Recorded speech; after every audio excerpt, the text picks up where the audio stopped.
नमस्कार दोस्तों, मैं चंद्रशेखर तिवारी और आप देख रहे हैं आपका अपना YouTube channel just chill entertainment. आज के इस अंक में हम बात करेंगे अभी कुछ दिन पहले ही भारतीय सिनेमाघरों में रिलीज हुई फिल्म आदि पुरुष की। तमाम न्यूज़ चैनलों और टीवी पर डिबेट के कार्यक्रमों और जो यूट्यूब में यूट्यूबर हैं उनके अपने यूट्यूब चैनलों में इस फिल्म के रिव्यू के प्रोग्राम में इस फिल्म की काफ़ी आलोचना की जा रही है। बताया जा रहा है कि भारतीय सिनेमा होने के बावजूद भी सनातन धर्म के आराध्य देवी देवताओं के ऊपर बनी हुई फिल्म में भी जिस तरह से बेहद ही घटिया तरीके से अपनी रचनात्मकता का परिचय देते हुए जिस प्रकार से फिल्म के जो मुख्य किरदार हैं उनका चरित्र चित्रण किया गया है वह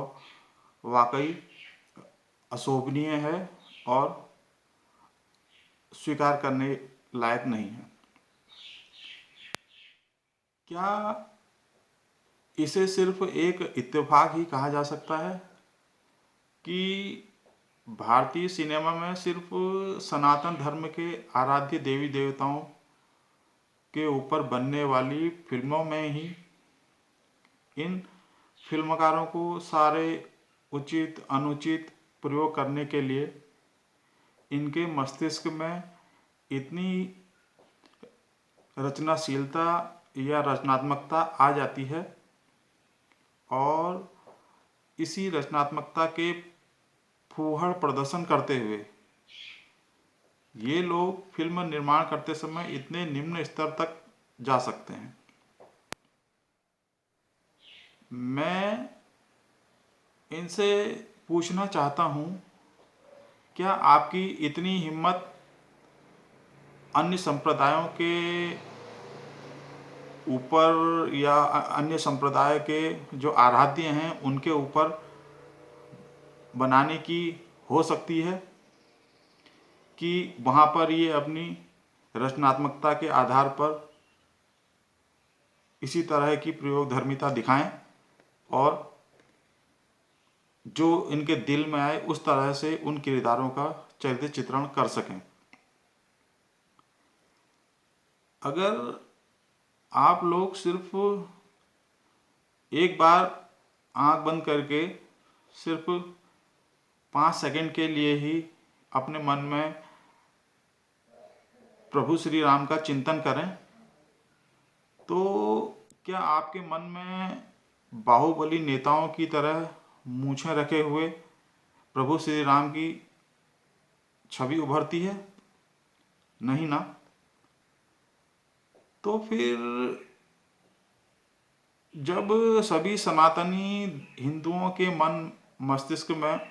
प्रभु श्री राम की बिना मूछों वाली सौम्य और दैवीय स्वरूप वाली छवि ही उभरती है तो फिर क्या कारण है कि आदि पुरुष में प्रभु श्री राम को बाहुबली नेताओं की तरह मूछों वाले चरित्र में दिखाया गया है? अब इसके बाद इसी फिल्म के अन्य चरित्र रावण के चरित्र को देख लीजिए। इसमें रावण का चरित्र चित्रण करते हुए भी रावण के दशानन वाले चरित्र को दिखाने के लिए इस फिल्म में 5 सिरों के ऊपर 5 सिर वाले रावण के रूप में दिखाया गया और आज तक विश्व में कहीं भी रामायण के पात्रों में विभीषण की पत्नी का कहीं कोई जिक्र नहीं है और बड़े से बड़ा धार्मिक गुरु भी विभीषण की पत्नी का नाम और उसके व्यक्तित्व के बारे में नहीं जानता या विभीषण की पत्नी के विषय में दो शब्द कहने में सक्षम नहीं होगा। लेकिन इसी फिल्म में विभीषण की पत्नी को भी फूहड़ रूप में फिल्मांकित करने का प्रयास किया गया है। और अंत में इस फिल्म के संवाद लेखन के विषय में भी बात की जाए तो फिल्म के संवाद भी बेहद घटिया और निम्न स्तर के हैं। संवादों में बीच बीच में उर्दू के शब्दों का भी प्रयोग किया गया है, जबकि जिस कालखंड के ऊपर यह फिल्म बनी है उस समय उर्दू भाषा तो छोड़िए, उर्दू भाषा का जनक इस्लाम मजहब भी कहीं दूर दूर तक अस्तित्व में नहीं था और इस्लाम का उदय हुए अभी सिर्फ 1400-1500 साल ही हुए हैं। आखिर क्या कारण है कि इन फिल्मकारों को सनातन धर्म के ऊपर इतने प्रयोग करने की हिम्मत आ जाती है और बाकी संप्रदायों के ऊपर फिल्म बनाने की इनकी हिम्मत नहीं होती? इसका जवाब हमें खुद अपने आप से पूछना होगा कि सिर्फ मनोरंजन के नाम पर हम लोग कब तक इनकी फूहड़ता को स्वीकार करते रहेंगे और इन फिल्मकारों और फिल्म स्टारों की झोलियां भरते रहेंगे। आखिर कभी तो हमें इनको जवाब देना होगा कि भारतीय जनमानस अब इस प्रकार की फूहड़ता को स्वीकार नहीं करेगा। और जब हम ये संदेश इनको दे पाएंगे तभी हम लोग भी उस नई सुबह को देख पाएंगे जब सनातन धर्म का कोई मखौल नहीं बनाएगा और सनातन धर्म का वास्तविक चित्रण करने वाली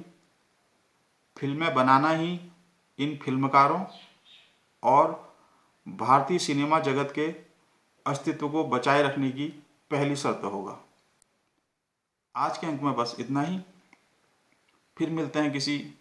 नए मुद्दे पर अपनी राय रखने के लिए। अगर आपको हमारा यह प्रयास पसंद आ रहा है तो हमारा आपसे यह अनुरोध है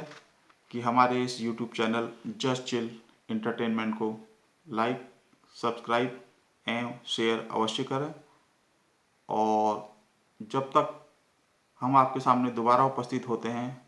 फिर किसी नए मुद्दे पर अपनी राय रखने के लिए, तब तक आप लोग भी कीजिए जस्ट चिल। धन्यवाद।